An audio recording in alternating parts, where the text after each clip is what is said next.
Have you ever had an experience where time seemed to slow down or even stop altogether? We often refer to these moments as being outside of time.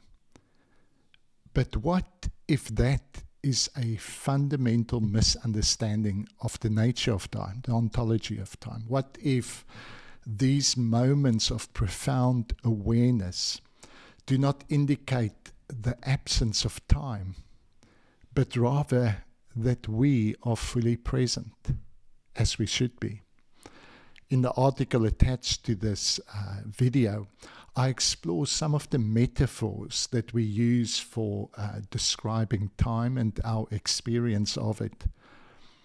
We often confuse our metaphors with reality.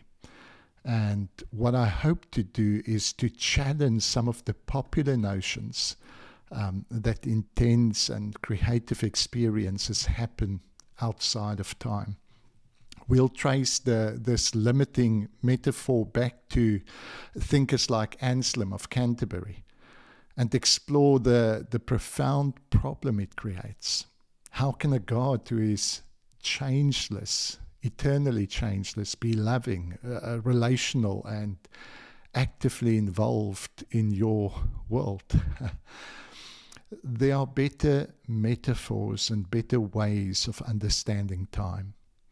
So join me as we abandon the limiting metaphor of the timeline and embrace a new vision. Time as organic growth, as a process of creative unfolding. This is the world where the past still resonates in the present, like music, where the future holds genuine possibility, and where eternity is not found in absolute changelessness, but in eternal faithfulness. So, discover why your most profound moments of presence are not timeless, but are instead a richer, more profound way of being with time.